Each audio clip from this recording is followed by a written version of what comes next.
నమస్తే మేడం. అహింస meditation channel తరపున మీకు ధన్యవాదాలు. ముందుగా మీ పేరు, మీరు ఏ ఊరి నుంచి వచ్చారు, ఊరి పేరు, ధ్యానం ముందు జీవితం, ధ్యానం తర్వాత జీవితం. షిరిడి గ్రామంలో మహాకరుణ శాఖాహారాలు చేయడానికి వచ్చాం కదా మేడం. ఇక్కడ మీ అనుభవాలు చెప్పండి మేడం. అది ఏలూరు జిల్లా అండి. నేను కడపటి గ్రామం నుంచి వచ్చాను. నా పేరు వీరలంకమ్మ అండి. ధ్యానం రాకముందు జీవితం నేను ఒక రకంగా చెప్పాలంటే విరక్తితోనే నేను ధ్యానంలోకి వచ్చాను సార్. మీరు ధ్యానం ముందు మాంసం బాగా తినేవాళ్ళు మేడం, చేపలు అంటే వారంలో 2-3 రోజులు తినేదాన్ని సార్. 4 రోజులు వారాలు తినేదాన్ని కాదు. ఎట్లా ఉన్నారు మేడం అప్పుడు తినేటప్పుడు మేడం? ఇప్పుడంటే మరి కూలి పని రీత్యా వెళ్ళేదాన్ని. అది లోపల గిల్టీగా ఉండేది, ఏదో విరక్తిగా ఉండేది. జీవితం పట్ల ఇది కాదు, జీవితం ఏదో ఉంది నాకు అని అనిపించేది. అలానే ఎక్కువ పూజలే చేసేదాన్ని, అయినా నాకు లోపల తృప్తిగా అనిపించేది కాదు. ఇంకా 2019లో ఒక రోజు పిఎంసీ శాండ్లు పెడితే గురువు గారు కనిపించారు. ఈ సృష్టికి మూలమమ్మ అన్న మాట నేను ఆయన చాలా ఇష్టపడ్డారు. అలా చూసేదాన్ని, నేను ఏ మెసేజ్ ఇచ్చినా శ్రద్ధగా వినేదాన్ని సార్. కరోనా టైంలో 2020 అంతా వినేదాన్ని. ఆయన మీరే దేవుళ్ళు అన్నప్పుడు అది ఎలా సహజం అనుకున్నాను. ఒకరోజు నాకు పెద్దపల్లి అక్కడ దర్శనం చేస్తుంటే సూక్ష్మ శరీరంకి ఆయన దేవుడు బట్టి నమ్మట్లేదని వెంకన్న బాబు నాకు దర్శనం ఇచ్చారు సార్. నేను విగ్రహాన్ని చూస్తున్నాను, ఇదేంటి ఇక్కడేమో భగవంతుడు చూస్తున్నాను, నేను ఎక్కడ ఉన్నాననేసి నాన్న నేను ప్రశ్నించుకున్నాను. గురువుగారు చెప్పించారు కరెక్ట్ అనమాట, మనలోనే పరమాత్మ ఉన్నాడని నేను ఆ రోజు అనుకుని ఇంక అప్పటి నుంచి గురువుగారు నేను నమ్మాను సార్. తర్వాత ఒక రోజు మాంసాహారం పాపాహారం అంటున్నారు. అది నిజమైనప్పుడు ఇది నిజమే లోపల ఉంది, అందుకే నేను వారానికి 3 రోజులు తింటున్నాను. అప్పుడు కూడా బాధనే అనిపిస్తుంది. ఇది కట్ చేయాలని నేను ఆ రోజు నుంచి కట్ చేశాను సార్. తీసి మానేశాను. అంటే ఇంట్లో ఒప్పుకోరు, నువ్వు పనికి వెళ్ళాలి కదా, ఎందుకని మానేసేవారు అంటారని. మహాశివరాత్రి రోజు నేను జాగారం చేసి ఆ రోజు నుంచి రాత్రి పరమశివుడు చెప్పాడు. నేను తినలేం కనీసం 2020లో నేను ఫిబ్రవరి 26 నుంచి నేను మానేశాను సార్. అప్పటి నుంచి నేను పూర్తి శాఖాహారిని. మీరు పౌర్ణమి ధ్యానం, అమావాస్య ధ్యానం చేస్తారా మేడం? చేస్తాం సార్. ఎట్లా అనిపిస్తుంది మీకు? అంటే పిరమిడ్కి చేస్తాను సార్.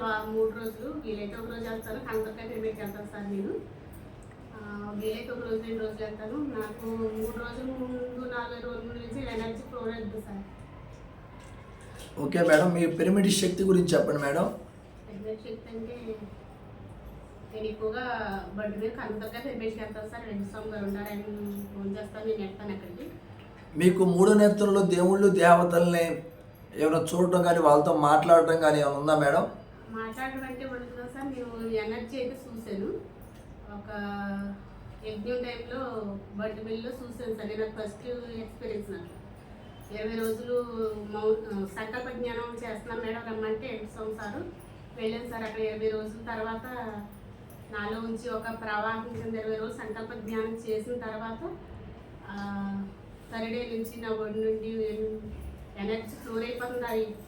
ఆ యజ్ఞశాలంతా పడిపోతుంది. ఆ పిరమిడ్లో పెద్ద బుట్ట కింద పడిపోయింది. అది ఏంటని నాకు తెలియదు. నేనేమో వణికిపోతున్నాను, అసలు అర్థం తెలియలేదు. అప్పుడు సార్తో చెప్తే 20 రోజులు మనం సంకల్ప జ్ఞానం పెట్టాం కదా మేడం, గురువులు శక్తిని ఇచ్చారు ఆ సంకల్ప జ్ఞానాన్ని సరిపడా అని సార్ చెప్పారు సార్. నాకు అప్పుడు అవగాహన అయింది. ఒక ఎనర్జీ అంటే ఎలా ఉంటుందో, శక్తి అంటే ఎలా ఉంటుందని నాకు అప్పుడు అవగాహన అయింది. మేడం మీరు అక్కడ శాఖాహార ర్యాలీలో పాల్గొన్నారు మేడం మీ ఊళ్ళలో? ర్యాలీలో నేను పాల్గొంటాను సార్. ఎలా ఉంది మీకు అక్కడ ర్యాలీ చేసినప్పుడు? అంటే గురువు గారు ఒక బుద్ధ పౌర్ణమి రోజు 2021లో గురువు గారు నేను కలిసాను సార్. పేరవరంలో 2021లోనే కలిశాను. 3 నెలలు నేను జనంలోకి వచ్చి 3 నెలలు సార్ దగ్గరికి వెళ్ళాను, ఆయన కలిశాను. నీకు గత జన్మ కర్మ ఉంది, నీకు జనంలో నిలబడాలంటే చాలా కష్టాలు పడాలన్నారు. నేను అలాగే కష్టాలు పడ్డాను. ఆ టైంలో నేను కనపడగా సెంటర్కి వెళ్ళడం జరిగింది సార్. నాకు చాలా ప్రశ్నలకు జవాబులు అక్కడే దొరికినాయి. నేను ప్రతి ఒక్క ర్యాలీకి వెళ్తుంటాను, అక్కడికి భిక్షాటన చేస్తాను, సంకల్ప జ్ఞానాల్లో కూడా పాల్గొంటాను. అంటే భిక్షాటన అంటే అన్నదానాలకు భిక్షాటన మేడం? అన్నదానం సార్. యజ్ఞం టైంలో అన్నదానాలు చేస్తాను సార్. మేడం ఇక్కడ మన షిరిడి వచ్చాం కదా, ఇప్పుడు ఈ షిరిడిలో మీరు ర్యాలీలు చేయడానికి వచ్చారు.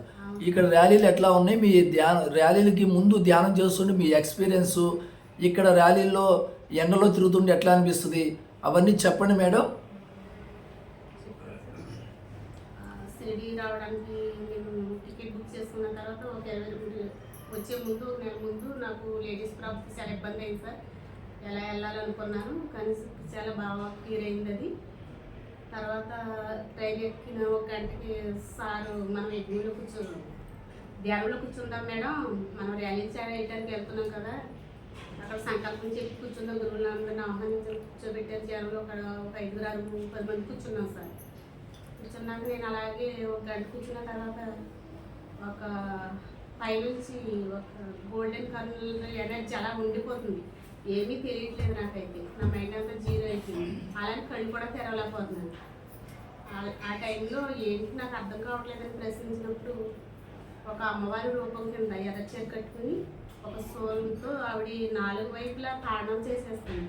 ఈ తాండానికి అర్థం కూడా నాకు తెలియట్లేదమ్మా. నాకు అసలు అంటే అప్పుడు నా ఎదురుగా నిలబడే అమ్మవారు ఈ ర్యాలీలు చాలా శక్తివంతంగా జరుగుతాయి, ఈ ర్యాలీ మహా శక్తివంతంగా జరుగుతుందని 3 సార్లు అని ఆవిడ మాయపెట్టింది సార్. అప్పుడు ఇంకా నా బాడీ షేక్ వచ్చేసింది. నాకు ఆ ఎక్స్పీరియన్స్ అయింది సార్. ఇక్కడికి వచ్చిన తర్వాత కూడా ర్యాలీ చాలా బాగా జరుగుతుంది. మేడం ఇక్కడ బాబా సన్నిధిలో ధ్యానం చేస్తున్న మీ అనుభవాలు ఏంటి చెప్పండి మేడం. బాబా సన్నిధిలో ర్యాలీ చేసినప్పుడు నాకైతే ఎనర్జీ ఎక్కువ ఫ్లో అయిపోతుంది సార్. ఎక్కువ మీ వెనకాల కుక్కలు తిరుగుతాయి అంటున్నారు కదా, మీ అనుభవం చెప్పండి మేడం.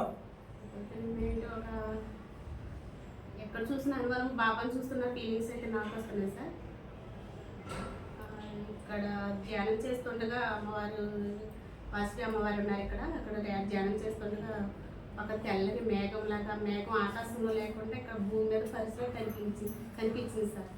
దానికి అర్థం ఏంటని అంటే ర్యాలీ తర్వాత ఎనర్జీ అని వచ్చింది సార్ నాకు మెసేజ్. అది సజ్జలోకి ఎనర్జీని. ఓకే మేడం, మరి ఇంకా భవిష్యత్తులో మీరు ఇంకా శాకాహార ర్యాలీలో ఎక్కడికి వెళ్ళినా పాల్గొంటారా, మీ విశ్వానికి సేవ చేస్తారా అనుకుంటున్నారా? అయితే మా గ్రామంలో వాళ్ళు ఇంకా తీసుకునే స్థితిలో లేరు. మాకు చుట్టూ చేపల చెరువులు రావడం వల్ల నేను ఎక్కువగా వర్క్ అందరికీ రిపీట్ కూడా చేస్తాను సార్. ర్యాలీలు ప్రతి ఒక్క ర్యాలీలు నేను పాల్గొంటాను సార్. Thank you madam. అహింసా మెడిటేషన్ ఛానల్ తరఫున మీకు ధన్యవాదాలు. అహింసా మెడిటేషన్ ఛానల్ని సబ్స్క్రైబ్ చేయండి, షేర్ చేయండి, లైక్ చేయండి. Thank you madam. Thank you sir. అహింసా మెడిటేషన్ ఛానల్